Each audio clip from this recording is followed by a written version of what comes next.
हाँ जी students, very good morning.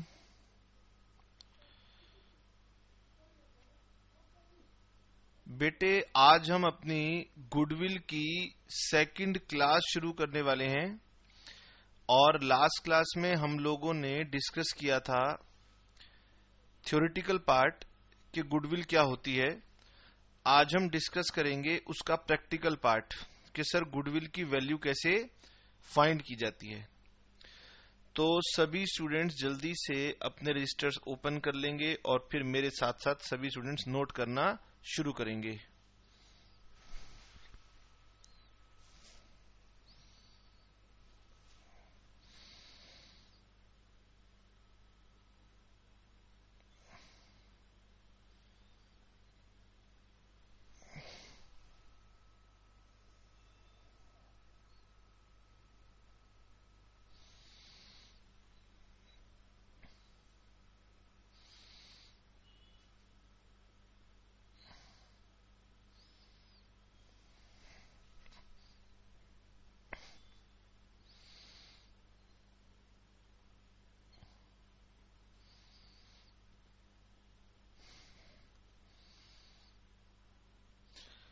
बेटे, internet connection की वजह से हम क्लास से बाहर हो गए थे, तो अब वापस हमारे पास इंटरनेट कनेक्शन आ गया है।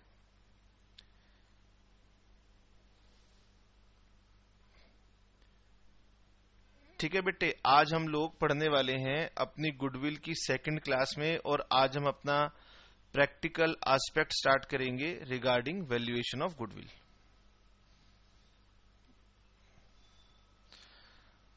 आइए बेटे, अभी तक आपने क्या पढ़ा था? आपने पढ़ा था गुडविल की डेफिनेशन। ये बताइए बेटे, हम गुडविल को कैसे डिफाइन करते थे? हम कहते हैं goodwill is defined as the ability of the firm to generate higher profits than normal profits। बेटे, मैं सिर्फ ये चाहता हूं कि अगर कोई आपसे ये पूछ लेना कि सर गुडविल किसे कहते हैं, तो आप ये ना आंसर दें कि goodwill is the reputation of the firm. ये डेफिनेशन कॉमर्स का बच्चा दे तो अच्छा नहीं लगता। कोई नॉन कॉमर्स का पर्सन हो जिसे गुडविल ना पता हो, अगर वो ये डेफिनेशन दे कि goodwill is the reputation of the firm, तो समझ में आता है। अब आपने कई सारी परिभाषाएं पढ़ ली हैं गुडविल की। कोई आपसे पूछे कि गुडविल क्या होता है, तो आप कहें goodwill is the ability of the firm. Firm का मतलब होता है बिजनेस, मतलब ये बिजनेस की एक काबिलियत है to generate higher profits than normal profits. और इसी एबिलिटी की वैल्यू क्या होगी, उसी को हम गुडविल कह देते हैं। तो आज हमने पढ़ना है बेटे methods of valuation of goodwill.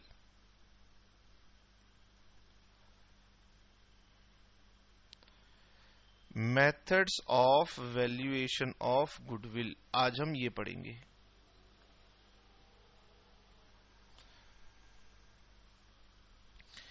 बेटे, ब्रॉडली हमारे पास तीन तरीके के मेथड्स हैं। मेथड नंबर वन का नाम होता है एवरेज प्रॉफिट्स मेथड। ठीक है जी। और एवरेज प्रॉफिट मेथड में जब हम गुडविल को निकालते हैं तो हमारे पास दरअसल स्टैट्स का जो सब्जेक्ट है, जो एवरेज निकालने का फॉर्मूला देता है, उसके पास दो मेथड्स हैं एवरेज निकालने के। एक तो हम बोलते हैं सिंपल एवरेज, मैं शॉर्ट फॉर्म में लिख रहा हूं एवीजी, मतलब सिंपल एवरेज। और एक हम बोलते हैं वेटेड एवरेज। हो सकता है स्टूडेंट्स ने 11th क्लास में स्टैट्स पढ़ी हो तो उन्हें पता भी हो कि एवरेज दो तरीके से फाइंड की जा सकती है, सिंपल एवरेज और वेटेड एवरेज। तो हमारे पास एवरेज प्रॉफिट मेथड जो है, उस एवरेज प्रॉफिट मेथड में दो फॉर्मूले निकल के आ जाएंगे, एक बेस्ड ऑन एवरेज प्रॉफिट्स, एक based on weighted average profits. दूसरे मेथड का नाम होता है super profits method. Super profit method, this is our second method. और थर्ड मेथड जो हमारे पास होता है,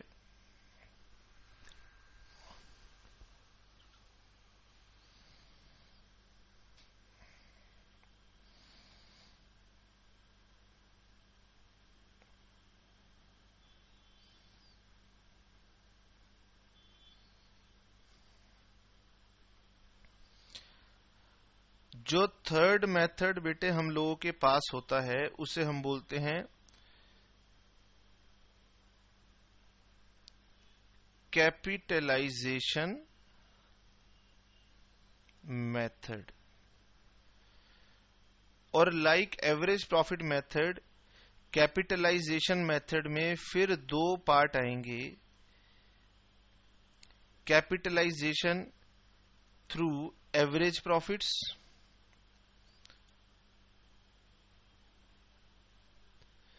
कैपिटलाइजेशन ऑफ एवरेज प्रॉफिट्स कह लीजिए, या फिर कैपिटलाइजेशन ऑफ सुपर प्रॉफिट्स कह लीजिए। ठीक है, ये तीन मेथड हैं, methods of valuation of goodwill, जिसमें एवरेज प्रॉफिट मेथड और कैपिटलाइजेशन मेथड के फिर आगे दो तरीके से कैलकुलेशंस हो सकती हैं। और एक मैं आपको नोट लिखवा देता हूं, क्या है ना कि वो आपको पढ़ना नहीं है। एक और मेथड है विच is called present value method. हम इसके बारे में डिस्कशन नहीं करेंगे क्योंकि ये आपके कोर्स में नहीं होता है। हां, लेकिन यदि आप कभी फ्यूचर में गुडविल पढ़ेंगे तो हो सकता है कि ये प्रेजेंट वैल्यू मेथड आपके कोर्स में हो। अभी 12th स्टैंडर्ड पर हम इसको नहीं पढ़ाएंगे क्योंकि ये हमारे सीबीएसई के सिलेबस का पार्ट नहीं है। फ्यूचर में अगर आप कोई और कोर्स करेंगे, ग्रेजुएशन का कोर्स करेंगे, प्रोफेशनल कोर्स करेंगे, तो वहां पर आपको सुनने को मिलेगा there is one more method which is called present value method. अगर आप ध्यान करेंगे तो लास्ट क्लास में मैंने आपको जो डेफिनेशन बताई थी उसमें मैंने यही कहा था कि goodwill is the present value of expected future profits. ठीक है ना, तो आजकल जो हमने डेवलपमेंट कर ली है उसमें हम सब कुछ प्रेजेंट वैल्यू की टर्म्स में बात करते हैं। और प्रेजेंट वैल्यू का कंसेप्ट क्योंकि अभी सीबीएसई में इंट्रोड्यूस नहीं हुआ है, इसीलिए शायद इस मेथड को अभी तक सिलेबस का पार्ट नहीं बनाया गया। ठीक है, तो हम स्टार्ट करेंगे with our very first method, average profits method. ठीक है जी, उम्मीद करते हैं कि बेटे आप लोगों ने मेरे साथ साथ सभी ने नोट कर लिया होगा, और मैं हमेशा रिकमेंड करता रहूंगा कि मेरे साथ साथ नोट करते रहिए। और अगर आपको दिक्कत होती है तो फिर आप वीडियो को पॉज करके फिर नोट कर लेना। ठीक है जी, आइए बेटे, मैं आपसे एक बात पूछना चाहता हूं। हमारा सबसे पहला मेथड है एवरेज प्रॉफिट्स मेथड।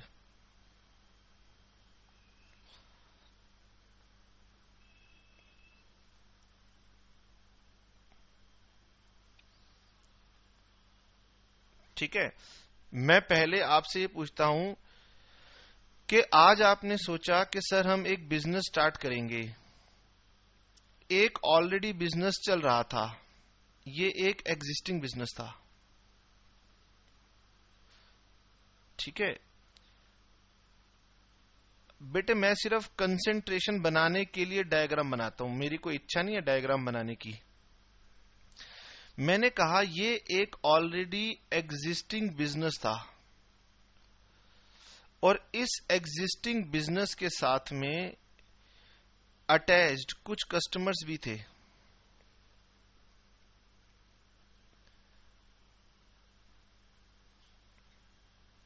ठीक है, इन कस्टमर्स की वजह से इस बिजनेस को अच्छे प्रॉफिट्स भी हो रहे थे। एक ऑप्शन तो बेटे मेरे पास ये थी कि मैं एक एग्जिस्टिंग बिजनेस को बाय कर लूं,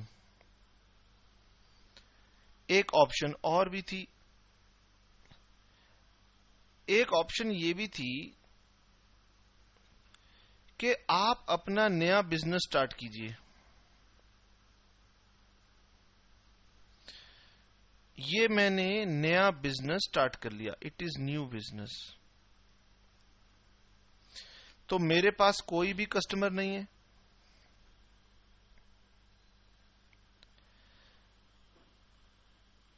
ठीक है।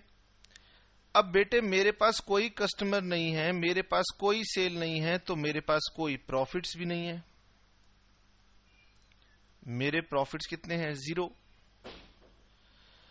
अब बेटे बिजनेस को सस्टेन करवाने के लिए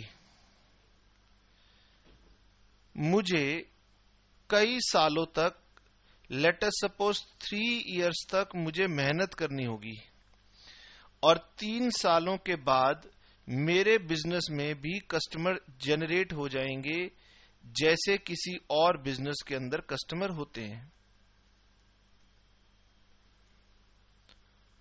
ठीक है, मैंने ऐसा कहा है। और गुडविल के बारे में अगर आपको याद हो तो मैंने आपको लास्ट क्लास में पढ़वाया भी था कि बेटे ये एक सब्जेक्टिव मैटर होता है। सब्जेक्टिव मतलब आपकी और मेरी सोच क्या कहती है, ठीक है ना। तो बेटे मैंने ये कहा कि अगर कोई एग्जिस्टिंग बिजनेस परचेज कर लूं, नंबर 1, अगर मैं एग्जिस्टिंग बिजनेस परचेज कर लूं तो बेटे मुझे ईयर 1 से ही प्रॉफिट मिलने शुरू हो जाएंगे। अगर मैं न्यू बिजनेस परचेज करता हूं तो मेरे प्रॉफिट 0 हैं। ईयर 1 में मुझे कोई प्रॉफिट होने की उम्मीद नहीं है। मुझे बिजनेस को सस्टेन करवाने में 3 इयर्स लग जाएंगे। उसके बाद जैसे ही मेरे 3 इयर्स कंप्लीट हो जाएंगे मुझे ईयर 4 से प्रॉफिट्स होने स्टार्ट हो जाएंगे। दैट मीन्स मैं समझता हूं, मुझे ऐसा लगता है कि 3 इयर्स में मैं अपने बिजनेस को इसके बराबर ले आऊंगा। और इसका मतलब यह है कि अगर मैं अपना नया बिजनेस स्टार्ट कर लूं तो मुझे 3 सालों का लॉस हो रहा है, और अगर मैं एग्जिस्टिंग बिजनेस परचेज कर लूं तो मुझे 3 इयर्स का प्रॉफिट हो रहा है, मेरे 3 इयर्स सेव हो रहे हैं। ठीक है ना। अब बेटे मैंने ये सोचा मिस्टर एक्स ने कि चलो नया बिजनेस नहीं शुरू करते, एग्जिस्टिंग बिजनेस खरीद लेते हैं वाई का। ऐसा मिस्टर एक्स ने सोचा। तो मिस्टर वाई मिस्टर एक्स से कहेगा कि देखो आपको अपना बिजनेस स्टैंड करने में 3 इयर्स का टाइम लगेगा। मेरा बिजनेस परचेज करने से आपको क्या बेनिफिट हो रहा है? आपको 3 इयर्स के प्रॉफिट्स का बेनिफिट हो रहा है। ठीक है जी। अगर आप मेरा बिजनेस परचेज कर लो तो दैट मीन्स आपको 3 इयर्स तक प्रॉफिट मिलेंगे, जो कि वैसे नहीं मिलते।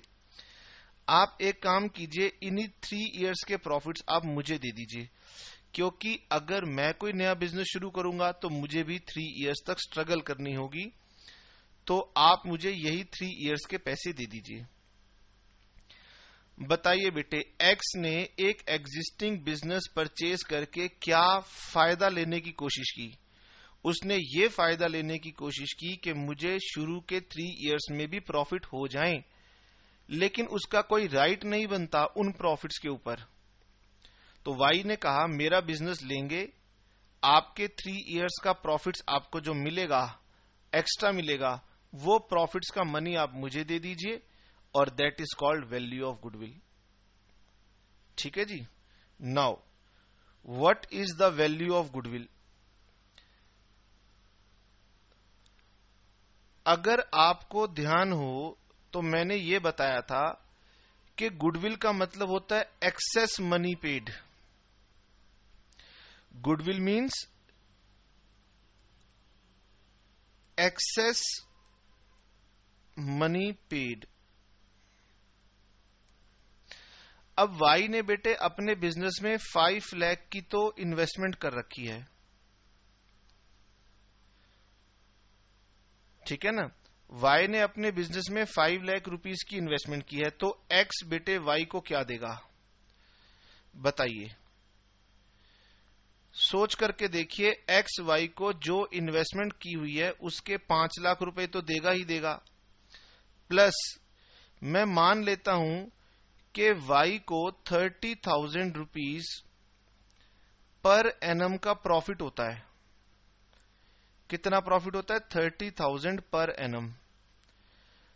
तो वाई एक्स से ये भी कहेगा कि आपने मेरे 30,000 इंटू 3 ईयर्स के ये प्रॉफिट के पैसे और देने हैं, तो आप मुझे 30,000 इंटू 3 ईयर्स, जो 3 ईयर्स के प्रॉफिट्स अब आपको एक्स्ट्रा मिल जाएंगे क्योंकि आप मेरा बिजनेस परचेज करोगे, वो आप मुझे दे दीजिए।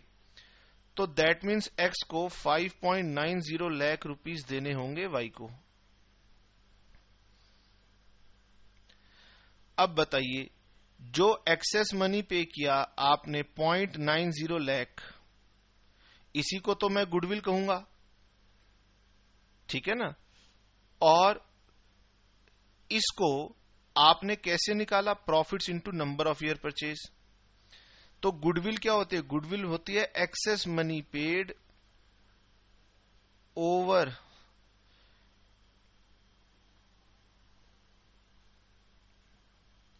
Tangible assets. आपने जितना पैसा बिजनेस में लगाया है उसके ऊपर जो मैं दूंगा वो गुडविल होगा। और ऊपर आप कौन से पैसे दे रहे हो? ऊपर आप पैसे दे रहे हो प्रॉफिट्स के। तो बेटे गुडविल का जो पहला मेथड है, जिसका नाम एवरेज प्रॉफिट मेथड है, वो एवरेज प्रॉफिट मेथड कहता है goodwill is equal to average profits into number of years purchase, number of years purchase.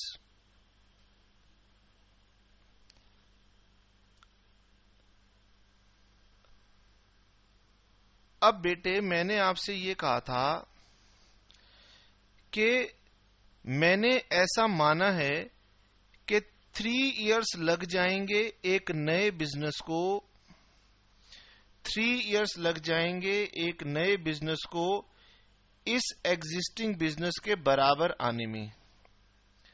तो बेटे ये मेरी एक जजमेंट है, ऐसा मेरा अनुमान है, हिंदी में कहेंगे अनुमान। और बेटे जितनी भी जजमेंट्स होंगी ये आपको हमेशा क्वेश्चन में गिवन होंगी। हम इस बात के ऊपर लड़ाई नहीं करेंगे कि सर मैं तो 2 सालों के अंदर ही बिजनेस को इसके लेवल पर ले आता। सेलर कहेगा अरे 2 साल छोड़ो, तुम 5 इयर्स में भी यहां तक नहीं पहुंच सकते। तो हम झगड़ा करने के लिए नहीं बैठे, हम तो अकाउंटिंग करने के लिए बैठे हैं। तो आपको हमेशा क्वेश्चन देगा, number 1 number of years purchase आपको हमेशा क्वेश्चन देगा, क्योंकि ये एक सब्जेक्टिव जजमेंट है, इसे हम कभी भी फाइंड आउट नहीं कर सकते, ठीक है ना। तो that means number of year purchase आपको हमेशा क्वेश्चन में क्या मिलेगा? गिवन मिलेगा। अब गुडविल निकालना कितना आसान है। एवरेज प्रॉफिट्स को मल्टीप्लाई कर दो नंबर ऑफ ईयर्स से, नंबर ऑफ ईयर्स परचेज से, और नंबर ऑफ ईयर परचेज तो आपको क्वेश्चन में गिवन है। तो हम अकाउंट्स में आपसे करवा ही क्या सकते हैं, हम ये कह सकते हैं कि सर सिर्फ एवरेज प्रॉफिट फाइंड कर दीजिए। यानी क्वेश्चन में आपको एवरेज प्रॉफिट्स फाइंड करने होंगे। अब क्वेश्चन ये राइज होता है कि सर ये एवरेज प्रॉफिट्स क्या होते हैं। ऑल्दो बेटे आप जानते हैं कि एवरेज प्रॉफिट्स होते क्या हैं। सिंपल सी बात है बेटे, एवरेज प्रॉफिट्स का मतलब होता है profits of n number of years divided bye n। Average profits का मतलब होता है profits of n number of years divided bye n। Now the question arises कि सर ये एवरेज प्रॉफिट की बात क्यों आई। आपने तो ऊपर प्रॉफिट कहे थे 30,000 रुपीज, तो आपने एवरेज नहीं की थी। मैंने ये मान लिया था कि बेटे ये एवरेज होती है। अब बच्चों के दिमाग में क्वेश्चन ये आ रहा है कि सर एवरेज क्यों होती है और एवरेज की जरूरत क्या है। ठीक है जी, आइए मैं आपको बताता हूं कि इसमें एवरेज की जरूरत क्या है।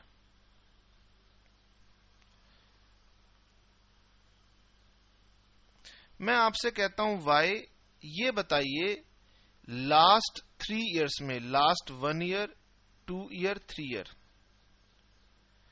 आपने कितने कितने प्रॉफिट्स कमाए। वाई मुझे कहता है कि मैंने लास्ट 3 इयर्स में एक बार 40,000 प्रॉफिट कमाई, एक बार मैंने 20,000 प्रॉफिट्स कमाए, और एक ईयर ऐसा था जिसमें मैंने 30,000 प्रॉफिट्स कमाए। अब बेटे मैंने जब वाई का बिजनेस एनालाइज किया तो मैंने कहा वाई तुम्हारे प्रॉफिट तो इक्वल रहते ही नहीं है। कभी तो तुम 40,000 कमा लेते हो, किसी ईयर में तुम 20,000 कमा लेते हो, किसी ईयर में तुम 30,000 कमाते हो। तो मैं तो आपसे ये जानना चाहता हूं कि आप एक्चुअली में क्या प्रॉफिट अर्न करते हैं, क्योंकि मैं तो आपको उसी प्रॉफिट के लिए 3 इयर्स के लिए आपको पैसा देने के लिए तैयार हूं। लेकिन मैं ये नहीं समझ पा रहा हूं कि आपकी एक्चुअल प्रॉफिटेबिलिटी है क्या। अब बेटे आप जानते हैं, आपने एवरेज का कंसेप्ट पहले भी पढ़ा हुआ है। अब किसी साल के प्रॉफिट्स दूसरे साल के साथ मैच तो कर नहीं सकते, इसीलिए हम इनको एवरेज कर देते हैं।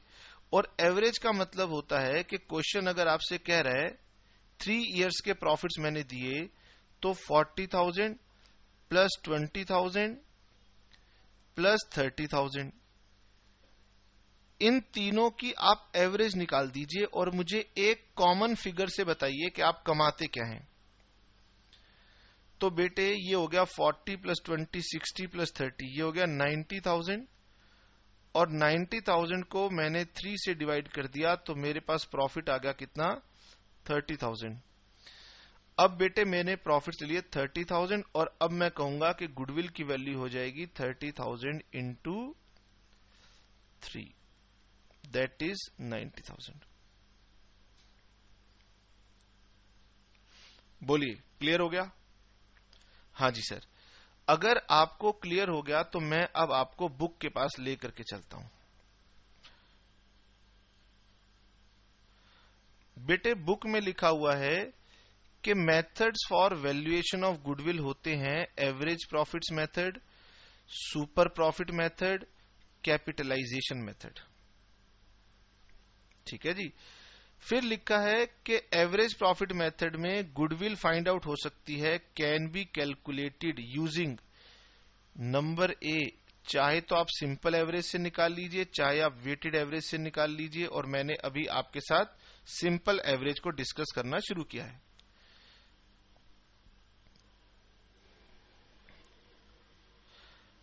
ठीक है जी।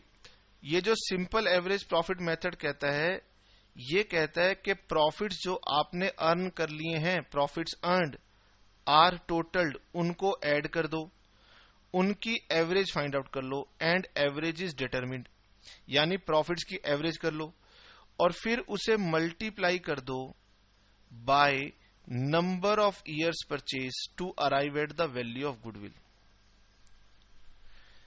बेटे मैं समझता हूं कि मैंने पीछे आपको बराबर एक्सप्लेन कर दिया है कि आखिरकार क्यों गुडविल निकल रही है average profits into number of years purchase. ठीक है जी. और मैंने ये भी बता दिया है कि नंबर ऑफ ईयर परचेज एक सब्जेक्टिव मैटर है जो कि आपको हमेशा क्वेश्चन में गिवन होगा. नीचे लिखा है number of years purchase means for how many years the firm will earn the same amount of profits because of its past efforts after change of ownership. मतलब कि जब ऑनरशिप बदल जाएगी, अब बिजनेस का मालिक वाई नहीं रहेगा, वो एक्स रहेगा, और वाई ने जो एफर्ट्स किए थे उससे अगले 3 इयर्स तक प्रॉफिट जनरेट होगा, और उसके बाद जो एक्स ने एफर्ट्स किए होंगे उसका प्रॉफिट उसको मिलेगा, और ये हमें हमेशा क्वेश्चन में गिवन होगा. आपको एफर्ट्स कभी भी नंबर ऑफ ईयर परचेज की कैलकुलेशन या ढूंढने में नहीं करने होंगे. आपके एफर्ट्स तो अगर होंगे तो वो सिर्फ होंगे एवरेज प्रॉफिट्स फाइंड आउट करने के लिए, और वो भी बहुत सिंपल है. आइए बेटे, मैं अब आपको टीएस ग्रेवाल बुक के पेज नंबर 2.5 पर ले गया, और मैं कह रहा हूं कि बेटे आप इस एग्जाम्पल को रीड कीजिए, और यहां पर गुडविल की वैल्यू निकाली गई है, आप उसे देखिए और मुझे 2 मिनट का समय दीजिए. मैं 2 मिनट के अंदर आता हूं, तब तक आप इस एग्जाम्पल को रीड कीजिए. Page number 2.5.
हाँ जी बेटे, उम्मीद करते हैं क्वेश्चन आपने पढ़ लिया होगा. सिंपल सा क्वेश्चन था, इसलिए अब हम आगे बढ़ते हैं. ये आपकी टीएस ग्रेवाल बुक से ही मैंने लिया था.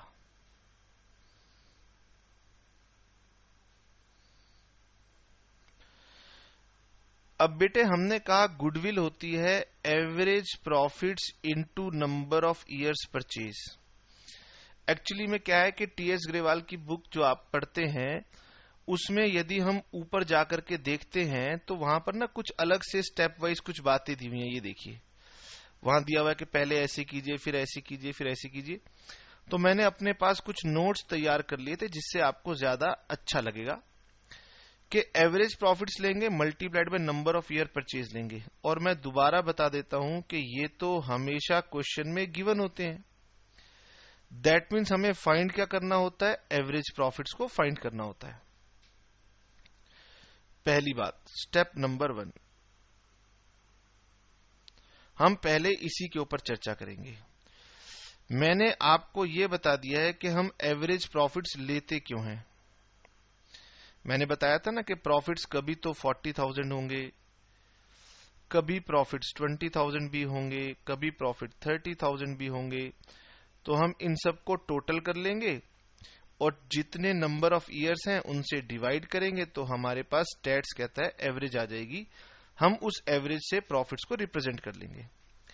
तो एवरेज प्रॉफिट्स का फॉर्मूला होता है सम ऑफ एवरेज, अभी आप मेंटेनेबल छोड़ दीजिए, sum of average profits of number of years divided by number of years.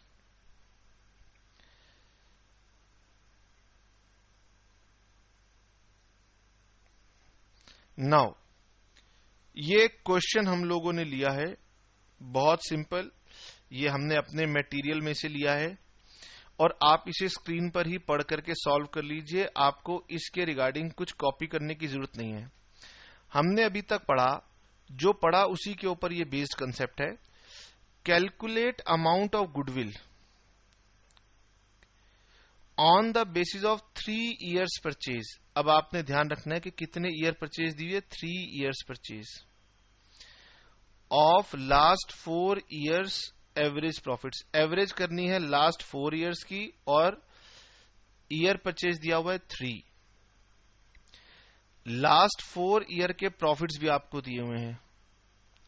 First year के प्रॉफिट दिए हुए हैं 5000, सेकंड ईयर के 8000, थर्ड ईयर में लॉस हो गया, फोर्थ ईयर में फिर से प्रॉफिट हो गया। तो इन चारों को ऐड करना है। ये लीजिए, इन चारों को ऐड करने से मेरे पास आएगा 5 + 8 13, 13 - 3 10, 10 + 6 16,000। ये लीजिए, सम ऑफ प्रॉफिट्स ऑफ 4 ईयर्स, ये आ गया 16,000। और एवरेज निकालने के लिए आप 16,000 को डिवाइड करेंगे 4 से, ठीक है ना। और ये हमने गलत यहां पे टाइप कर दिया, 16,000 डिवाइडेड बाय 4 आएगा। सॉरी बेटे, 16,000 डिवाइडेड बाय 4, तो आपके एवरेज प्रॉफिट आएंगे 4,000। और नंबर ऑफ ईयर परचेज दिया हुआ है 3, तो गुडविल की वैल्यू क्या आएगी, 4,000 एवरेज प्रॉफिट्स हमने फाइंड किए इनटू 3, गुडविल की वैल्यू आ गई 12,000। अब सर्टेनली बेटे इसमें तो किसी को कोई कॉम्प्लिकेशन नहीं आई, ठीक है ना।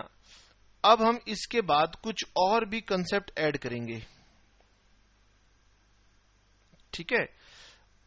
इस क्वेश्चन के बाद अब आप मेरे साथ साथ एक क्वेश्चन पहले और करते हैं, फिर हम नया कंसेप्ट इसमें ऐड करते हैं। क्या है ना, अभी तक हमने सिर्फ थ्योरेटिकल बातें की हैं, अभी तक हमने अपने हाथ से कोई क्वेश्चन सॉल्व नहीं किया। तो मैं इलस्ट्रेशन नंबर 2 पढ़ने जा रहा हूं from TS Grewal book, page number 2.6। मेरे पास अब एडिशन आ गया 2014, मैं वहां से पढ़ रहा हूं। A, B and C are partners in a firm sharing profits and losses in the ratio of 3:2:1. They decided to take D into partnership from 1st April 2014 for 1/5 share in the future profits. बेटे पहली 2 लाइनें मेरे किसी काम की हैं नहीं, हाँ, लेकिन मैंने आपको लास्ट क्लास में पढ़ाया था कि गुडविल की जरूरत कब पड़ती है।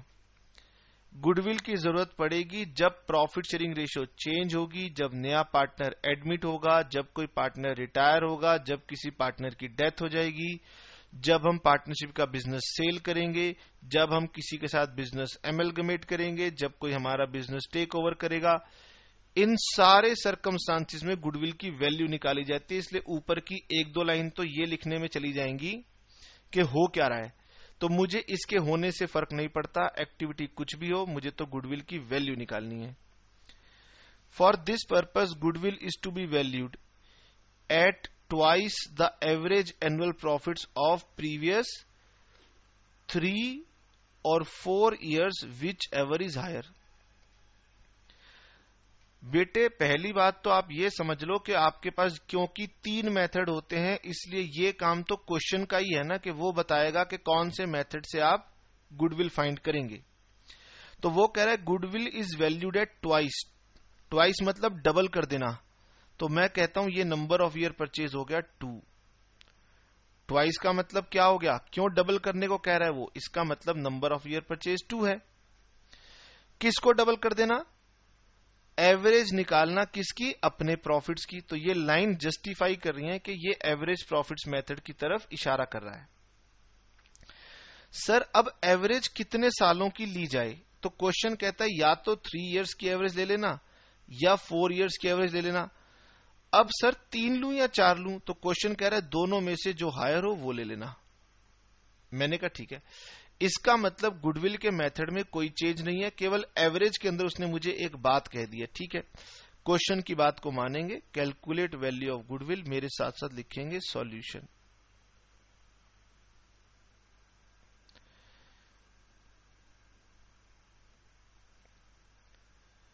वैल्यू ऑफ गुडविल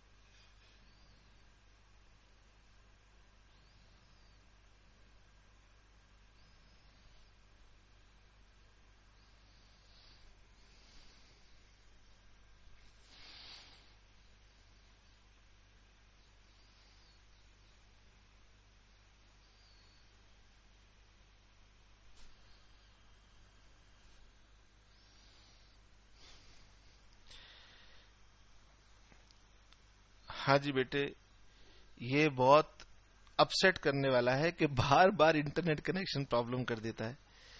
हमारे देश में इतनी बड़ी कंपनी है एयरटेल, और उसके इंटरनेट कनेक्शन की क्वालिटी हाईएस्ट प्लान में भी ऐसी है, बताइए। खैर, ये सब इश्यूज रहेंगे। अब मेरे साथ साथ आगे कंटिन्यू करते हैं। Value of goodwill equal to average profits into number of years purchase. अब बेटे, एवरेज प्रॉफिट्स क्वेश्चन ने कहा है या तो 3 इयर्स की एवरेज लो या 4 इयर्स की एवरेज लो। मैंने कहा ठीक है, एवरेज या तो 3 इयर्स की लेनी है या फिर वो 4 इयर्स की लेनी है। ठीक है जी।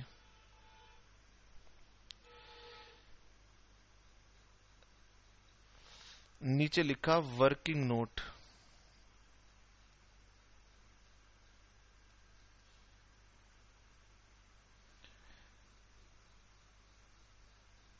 लास्ट 3 इयर्स 31 मार्च 2014, 31 मार्च 2013, 31 मार्च 2012। प्रॉफिट्स बताइए बेटे। 31 मार्च 2014 के प्रॉफिट दिए मैं 48,000, 30,300 और 31,200। तो ये हुआ 0, ये हुआ 0, ये हुआ 3 and 2 5, 8 + 1 9 और 4 3 7 + 3 10, 1,09,500। इसे डिवाइड कर देंगे विद 3। ठीक है, ये कितना आएगा? 3 3 = 9, 3 6 = 18, 3 5 = 15। यानी बेटे 3 इयर्स की अगर मैं एवरेज लेता हूं तो 3 इयर्स की एवरेज आती है 36,500। आइए बेटे, मैं 4 ईयर की एवरेज लेता हूं। 31 मार्च 14, 48,000, 31 मार्च 2013, 30,300, 31 मार्च 2012, 31,200 और एक साल और पीछे चला जाता हूं 31 मार्च 11, तो ये कितना आ गया? 42,200। टोटल बताओ सर। 325, 5427, 700 और 819 and 2 11, 1 कैरी। 1 कैरी करने से 4 1 5, 5 and 3 8, 8 and 3 11, 11 and 4 15, 1,51,400 divided by 4, 1,51,700 divided by 4, answer आता है 37,925। अब बताइए दोनों में से ग्रेटर कौन सी है? 37,925। ठीक है ना, और इसे मल्टीप्लाई कर दीजिए विद 2, मल्टीप्लाई इट विद 2, तो इनटू 2 मेरे पास गुडविल की वैल्यू आ गई 75,000 रुपीज, 75,850। हाँ जी बेटे, जल्दी से चेक करके मुझे बताइए कि आपका ये आंसर आया या नहीं आया।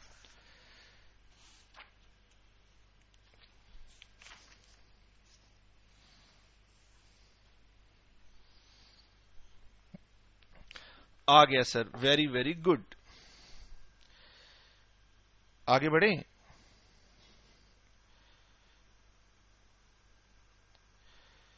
अब बेटे ये आगे 2 क्वेश्चन है। क्वेश्चन नंबर 1 तो मैं समझता हूं बेटे क्वेश्चन नंबर 1 तो आपको होमवर्क में दिया जाए, कुछ करना ही नहीं है।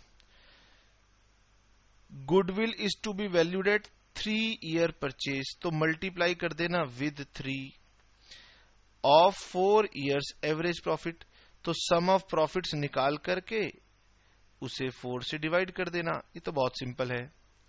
तो क्वेश्चन नंबर 1 होमवर्क हो गया। ये मैं एक्सरसाइज में से दे रहा हूं।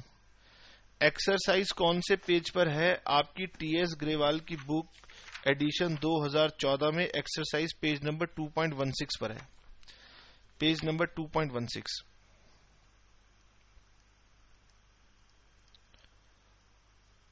और मेरी बुक का एडिशन ये जो चल रहा है 2014। तो क्वेश्चन नंबर 1 भी होमवर्क है और क्वेश्चन नंबर 2 भी होमवर्क है।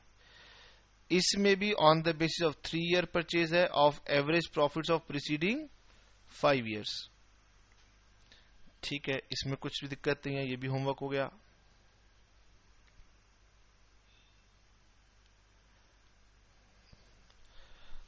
अब बेटे एक नया कंसेप्ट आता है। अब सभी बच्चे मेरे साथ साथ कुछ बात नोट करेंगे। मैं एक नई शीट ले लेता हूं, ये लीजिए।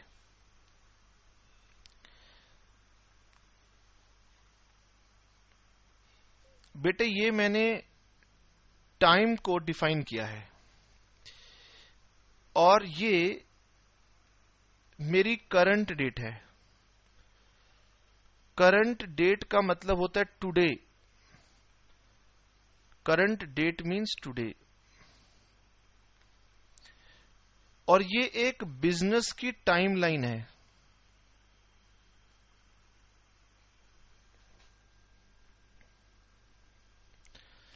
ठीक है, पहले इस बिजनेस का ऑनर था ए, अब इसका ऑनर बन रहा है बी। ऑनरशिप चेंज हो रही है। आप इसे पार्टनरशिप की रिस्पेक्ट में समझिए या वैसे समझिए।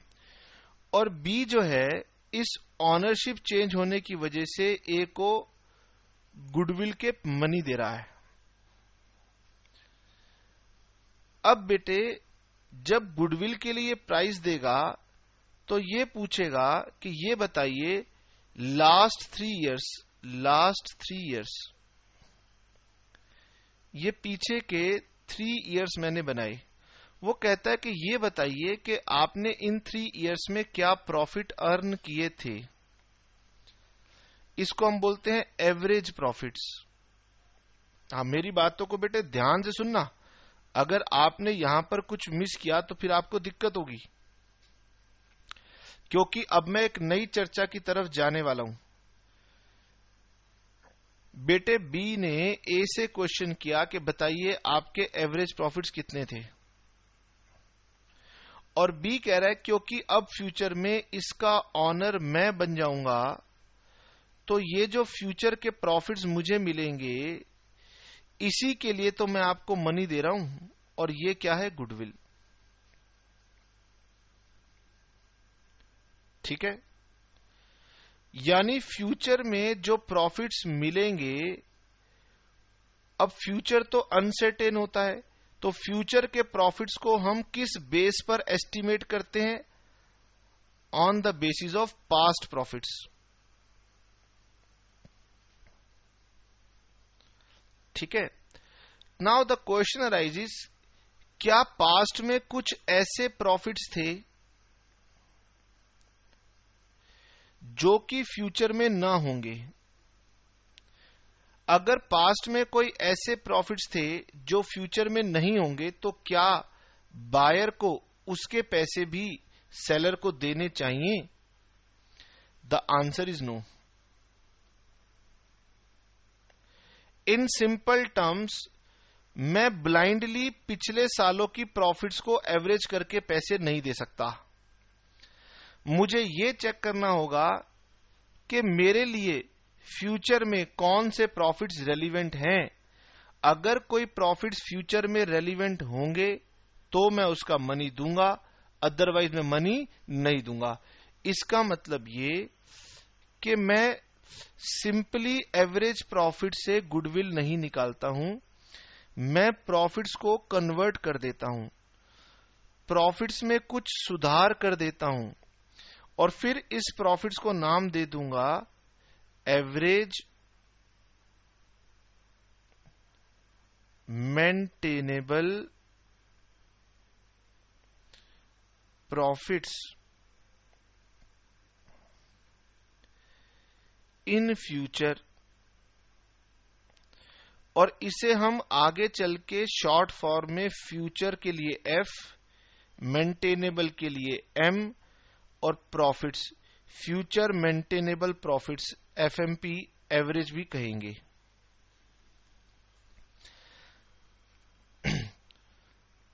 बेटे अब यहां से आगे तो मैं यही डिस्कस करता रहूंगा कि वाई एफएमपी, क्यों सर आपने एवरेज प्रॉफिट्स को हटा के एफएमपी की बात करनी शुरू कर दी। मैंने कहा सोचिएगा, मेरे साथ साथ सोचिएगा, एक दो क्वेश्चन में आपको बात समझ में आएगी। ठीक है, मैं अगर क्वेश्चन के फैक्ट्स लूंगा तो शायद आपको ज्यादा बेटर समझ में आएगा। ठीक है जी, अब आइए बेटी मुझे बताइए, मैं वापस चला गया, जब आज मैंने अपनी क्लास को स्टार्ट किया था तो मैं वहां चला गया। मैंने आपसे कहा कि एक बायर किसी का बिजनेस अगर बाय करता है तो क्यों बाय करता है? क्योंकि उसके पास कुछ कस्टमर्स होते हैं और इन्हीं कस्टमर्स की वजह से उसे कुछ प्रॉफिट हो रहा है जो फ्यूचर में मुझे मिलेगा। मेरा इंटरेस्ट तो बेटे इन कस्टमर्स से होने वाले प्रॉफिट्स में है। ठीक है जी, अब मैं क्वेश्चन के ऊपर चलता हूं। आइए बेटे, ये हमारा प्रीवियस एग्जामिनेशन क्वेश्चन है। क्वेश्चन पढ़िएगा मेरे साथ साथ। क्वेश्चन कह रहा है A and B are partners in a firm, वो पार्टनर है फर्म में। They admit C into the firm, वो सी को लाना चाहते हैं, और goodwill for this purpose is to be calculated at 2 year purchase of average normal profits. अब सर क्या जरूरत पड़ गई है एग्जामिनर को ये वर्ड डालने की? उसने सिंपल एवरेज प्रॉफिट्स क्यों नहीं लिखा? There is a point. आप फ्यूचर के उन्हीं प्रॉफिट्स के लिए पैसा दोगे जो नॉर्मल होंगे। सर इसका मतलब क्या है? इसका मतलब भी समझाते हैं, आगे बढ़ते हैं। Average normal profits of last 3 years which were rupees 10,000, 15,000, 30,000 respectively. बेटे यहां तक क्वेश्चन बिल्कुल ठीक चल रहा था, लेकिन अचानक क्वेश्चन के अंदर उसने एक लाइन लिख दी। वो कहता है second year profits include profit on sale of machinery rupees 10,000। वो कहता है ये बताइए कि सेकंड ईयर में आपको 10,000 का प्रॉफिट हुआ था due to sale of machinery. ये बताइए क्या फ्यूचर में भी मैं मशीनरी को सेल करूंगा? Answer is no. क्या मुझे ये फ्यूचर में प्रॉफिट्स होंगे? Answer is no. ये कोई बिजनेस के प्रॉफिट नहीं है, ये तो अदर प्रॉफिट्स हैं, और मैं कभी भी अदर प्रॉफिट्स में इंटरेस्टेड नहीं हूं। मैं आपकी गुडविल चाहता हूं। गुडविल वो होती है जो कस्टमर्स बनाते हैं, और कस्टमर्स जो होते हैं वो सेल करते हैं, और सेल से जो प्रॉफिट होता है उसी का मैं आपको मनी देता हूं। यानी कि जो प्रॉफिट सेल की वजह से नहीं हुआ है, सेल भी कौन सी? जिस गुड्स में, जिस बिजनेस में आप डील करते हैं, अगर उस सेल की वजह से कोई प्रॉफिट आपको नहीं पहुंचा है तो वो मेरे लिए बन जाएगा एबनॉर्मल, और मैं कभी भी आपको एबनॉर्मल प्रॉफिट या लॉस के लिए पैसा नहीं दूंगा। बच्चे कह रहे हैं सर अभी भी बात हमारे लिए कठिन है। मैंने कहा कोई बात नहीं, धीरे धीरे बात समझ में आएगी। मैं एक बार फिर कोशिश करता हूं। मैंने आपसे कहा कि आपके एवरेज प्रॉफिट्स में अगर कोई एबनॉर्मल प्रॉफिट या लॉस होगा तो मैं उसे रिवर्स करूंगा, और फिर रिवर्स करने के बाद जो प्रॉफिट्स आएंगे उसी के लिए आपको पैसे दूंगा।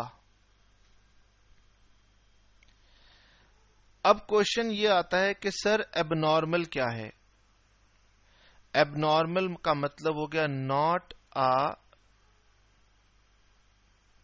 मेन बिजनेस एक्टिविटी, किसी ऐसी एक्टिविटी का प्रॉफिट या लॉस जो नॉर्मली बिजनेस में नहीं होता है उसको बोलते हैं हम एबनॉर्मल। ठीक है जी। अभी क्या है, जब आप लर्निंग को शुरू करते हैं तो हम आपको समझाते हैं और फिर धीरे धीरे आपको बातें समझ में आती हैं। इसका मतलब यह है कि मैं आपको कभी भी प्रॉफिट या loss on sale of asset, profit और loss on sale of asset में मेरा कोई इंटरेस्ट नहीं है, इससे कभी गुडविल बनती नहीं है, मैं आपको इसके लिए कभी भी पैसे नहीं दूंगा। मेरे साथ साथ नोट करते चलेंगे बेटे कि मुझे इन सब को एडजस्ट करना है। एडजस्ट कैसे करना है? रिवर्स करना है। अगर प्रॉफिट हुआ था तो रिवर्स करने का मतलब है उसे घटा दूंगा, और अगर लॉस हुआ था तो उसे रिवर्स करने का मतलब है ऐड कर दूंगा, क्योंकि प्रॉफिट्स में इसका इफेक्ट मुझे उल्टा कर देना है। मेरे किसी भी प्रॉफिट में एबनॉर्मल आइटम नहीं रहनी चाहिए। एबनॉर्मल का मतलब वो जो या तो हर साल नहीं होती है। अब आपने कोई एसेट बेचा तो हर साल तो बेचोगे नहीं, और अगर बेचा भी है तो उससे जो भी प्रॉफिट और लॉस हुआ है उससे गुडविल कभी बनती नहीं है। गुडविल तो कस्टमर से बनती है, और कस्टमर आपके प्रोडक्ट में इंटरेस्टेड होते हैं। नंबर 1। नंबर 2, और इसका क्या एग्जांपल हो सकता है? आपने कोई इंश्योरेंस क्लेम, आपने कोई इंश्योरेंस क्लेम रिसीव किया हो तो बेटे हम उसे भी रिवर्स कर देंगे, इसे माइनस कर देंगे। बेटे 1 मिनट रुकिए, मेरा बेटा आया है और अब वो रुक नहीं रहा है, तो मुझे 1 सेकंड का टाइम दीजिए, मैं उसे अंदर ले लूं। अच्छा मेरे बेटा रुको तो सही, 1 सेकंड रुको,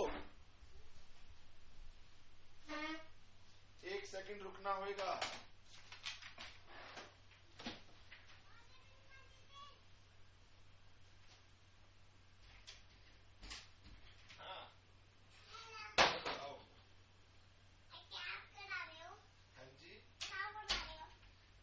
को पढ़ा रहा हूँ, आ जाओ। मुझे भी लिखना है।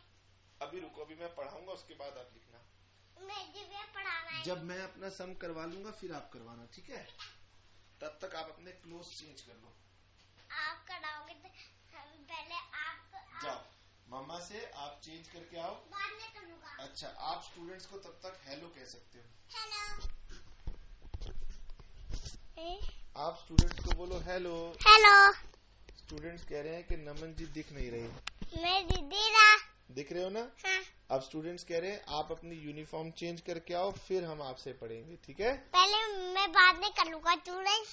अच्छा चलो जाओ, अभी पहले आप चेंज करके आओ। नहीं, बाद में कर लूंगा। बेटे पापा को डिस्टर्ब नहीं करते ना, फिर मैं अगली बार आपको पढ़ाने नहीं दूंगा ऐसे।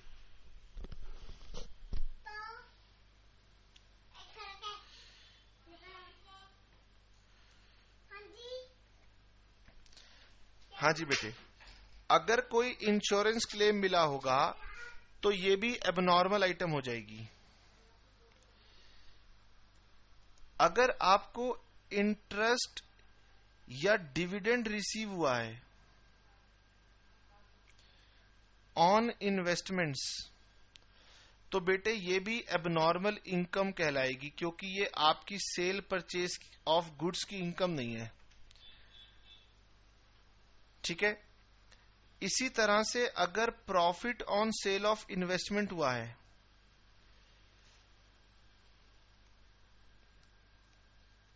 तो ये माइनस हो जाएगा। हाँ, नोट करते चलिएगा बेटे। अगर कोई loss on sale of investment हुआ है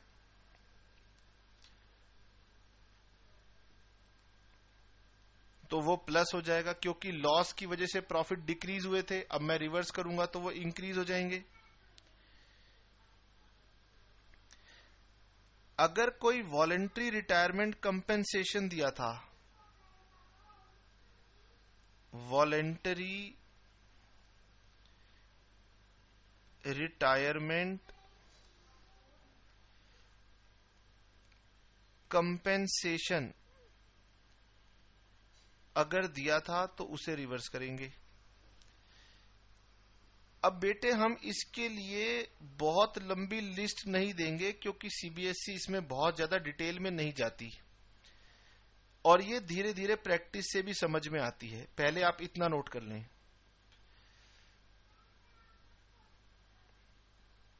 ठीक है सर, मैं रिवर्स कर दूंगा लॉस ड्यू टू फायर। किसी के गोदाम में आग लग जाए तो ये एक एबनॉर्मल सर्कमस्टांस है। हर साल थोड़ी ना आग लगती है। अगर किसी साल बिजनेस में आग लग जाने की वजह से नुकसान हो गया था तो वो भविष्य में तो नहीं होगा, इसलिए उसको भी रिवर्स करना पड़ेगा। ठीक है, मैंने आपको कुछ थोड़ी सी बातें बताई हैं, सुनिए बेटे। मैंने कहा कि मैं उन्हीं प्रॉफिट्स के लिए आपको पैसे दूंगा जो प्रॉफिट्स आपको मेन बिजनेस एक्टिविटी से हुए होंगे। अब सर मेन बिजनेस एक्टिविटी से मेरा मतलब है due to normal sale purchase of goods and expenses. अगर बेटे मैं बाटा शू का बिजनेस खरीद रहा हूं तो मैं चाहूंगा कि बाटा जो अपने शू सेलिंग से प्रॉफिट्स कमाती है उसी के पैसे मुझसे मांगे। अगर मैं मैकडी का बिजनेस खरीद रहा हूं तो मैं चाहूंगा कि बेटे मैकडी जो अपना बिजनेस करती है ना, फूड आइटम्स को सेल परचेज करने का, उन्हीं प्रॉफिट्स के लिए मुझसे पैसा मांगे। अदर आइटम्स से अगर वो प्रॉफिट कमा रहे हैं तो वो गुडविल क्रिएट नहीं करते, हम उसका पैसा नहीं देंगे। ठीक है, धीरे धीरे हम इन बातों को समझ जाएंगे। पहले हम अपना एक सिंपल सा क्वेश्चन ले लेते हैं जो हम कर रहे थे। आइए बेटे, इस क्वेश्चन में लिखा था कि सेकंड ईयर प्रॉफिट के अंदर profit on sale of machinery है, तो ये बन गई एबनॉर्मल आइटम। अब बताओ अगर मैं इसे हटाऊंगा तो मेरे सेकंड ईयर के प्रॉफिट बढ़ जाएंगे या कम हो जाएंगे? वो इंक्रीज होंगे या डिक्रीज होंगे? सर पहले प्रॉफिट हुआ था, अब इसे हटाएंगे तो डिक्रीज होगा। मैंने कहा बिल्कुल ठीक। आइए हम क्वेश्चन नंबर 5 बनाएं। सॉल्यूशन टू क्वेश्चन नंबर 5 हम लिखेंगे पहले तो formula goodwill is equal to average profits into number of years purchase. ठीक है, नंबर ऑफ ईयर परचेज हमें ढूंढना है और सॉरी एवरेज प्रॉफिट हमें ढूंढना है। नंबर ऑफ ईयर परचेज 2 दिए हुए हैं। अब लेते हैं एवरेज प्रॉफिट्स।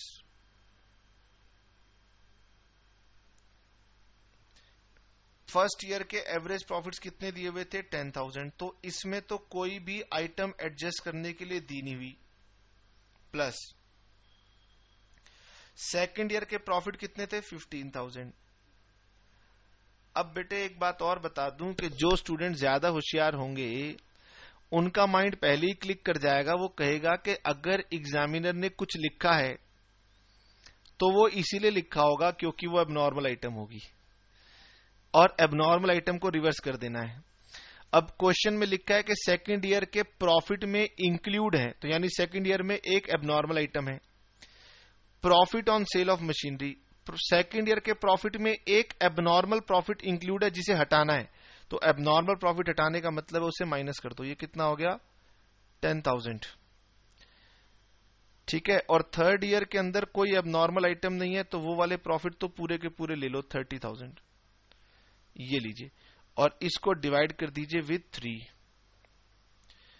तो ये आपके पास 3 इयर्स के प्रॉफिट आ जाएंगे 45,000 और 45,000 को जब आप 3 से डिवाइड करेंगे तो आपके एवरेज प्रॉफिट सब बनते हैं 15,000 और फिर 15,000 इंटू 2 कर देंगे तो आपको गुडविल की वैल्यू आ जाएगी 30,000।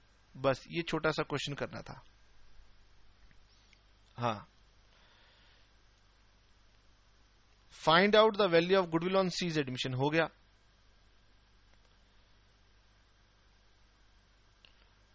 आइए बेटे क्वेश्चन नंबर 6। ये भी हम लोगों ने लास्ट कहीं हो सकता है एग्जामिनेशन का क्वेश्चन लिया हुआ है। इसके नीचे ईयर मेंशन नहीं है कि कहां से लिया हुआ है। Calculate value of goodwill on the basis of 3-year purchase of average profit of last 4 years। और profits of last 4 years were 60,000, 72,000, 66,000, 75,000। In the year 2009, ये मेरा सेकेंड ईयर है, a piece of land was sold at a profit of 9,000। तो बेटे बताइए क्या करूंगा। आपने प्रॉफिट पर बेची थी लैंड, और लैंड से प्रॉफिट से गुडविल क्रिएट नहीं होती, गुडविल क्रिएट होती है बिजनेस से, तो ये रिवर्स करना पड़ेगा, तो ये माइनस हो जाएगा। And profit given includes interest on fix deposit ₹4,000 per annum. अब मुझे बताइए बेटे, आप अपने प्रॉफिट्स के अंदर एक इंटरेस्ट इनकम कमा रहे हो, बैंक में पैसा जमा कर रखा है, उससे इंटरेस्ट इनकम कमा रहे हो, और मेरे सामने रिपोर्ट लाके दे देते हो कि देखो जी हम तो प्रॉफिट्स कमाते हैं। बताइए, क्या मैं आपको इंटरेस्ट इनकम के लिए पैसे देता हूं? इंटरेस्ट इनकम तो कोई भी आदमी कमा सकता है, उसके लिए गुडविल की क्या बात है। एयरटेल कहे जी हमने 5,000 करोड़ बैंक में जमा कर रखे हैं, उससे बैंक हमें इंटरेस्ट देता है, और 5,000 करोड़ पर हमें 500 करोड़ रुपए की इंटरेस्ट इनकम हो जाती है। तो मैं कहूंगा इस इनकम का क्या फायदा। इसके लिए किसी ने एयरटेल की सर्विस थोड़ी ना ली है। क्या कोई एयरटेल का नाम जानता है? तो आंसर इज नो। इसका मतलब इनकम फ्रॉम इन्वेस्टमेंट, जो इंटरेस्ट आपको मिलेगा, मैं कभी भी उसके पैसे आपको नहीं दूंगा, क्योंकि वो आपके बिजनेस से नहीं कमाई गई है, वो अदर एक्टिविटीज से कमाई गई है। और मैंने जो आपको लिस्ट लिखवाई थी, और मेरे ख्याल उसमें था भी, ये देखिए, interest oblique dividend received on investments. अब बच्चे कहेंगे सर इंटरेस्ट तो हम समझते हैं, इन्वेस्टमेंट, ये डिविडेंड क्या होता है? मैंने कहा ये आप कंपनी अकाउंट्स पढ़ेंगे तब आप समझेंगे, ठीक है ना। इसका ट्रीटमेंट क्या करना है, इसको माइनस कर देना है। ये इनकम बिजनेस इनकम नहीं है, माइनस कर देना है। आइए, profits given include interest on fix deposit ₹4,000 per annum. इसका मतलब बेटे ये हर साल के अंदर इंक्लूडेड था, ठीक है जी, हर साल में इंक्लूडेड था। तो मैं क्या करूंगा, अब मैं एवरेज प्रॉफिट निकालूंगा 2008। 2008 में मैंने अर्न किए 60,000, जिसमें से 4,000 की मेरी इंटरेस्ट इनकम थी, तो मेरी बिजनेस इनकम कितनी थी? 56। 2009 में मैंने अर्न किया 72,000, सॉरी 72,000।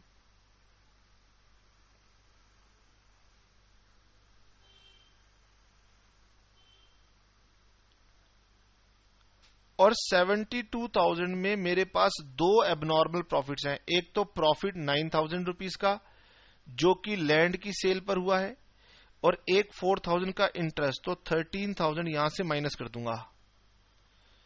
ये लीजिए बेटे, 13,000 यहां से माइनस कर दीजिए, और फिर मुझे बताइए कितना आ गया। सर आ गया 59,000। ये लीजिए 59,000। सर 2010 के अंदर आपके प्रॉफिट है 66,000। तो बेटे 66,000 में सिर्फ और सिर्फ इंटरेस्ट इनकम शामिल थी, हटा दो, तो ये कितना हो गया? 62,000। और 2011 में हमें इनकम दी है 75,000, और 75,000 में से भी 4,000 आप लेस कर दीजिए, तो ये आ जाएगा 71,000। अब आप इसे जोड़िए, 56,000 प्लस 59,000 प्लस 62,000 प्लस 71,000, ये आ गया 2,48,000। और फिर आप इसे डिवाइड कर दीजिए विद 4,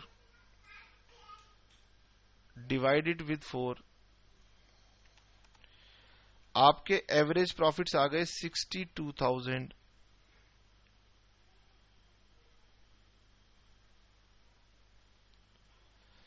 और इन 62,000 को मल्टीप्लाई कर देंगे with number of years purchase, और वो था 3। ये देखिए 3 ईयर परचेज, तो इसको कर दीजिए इंटू 3।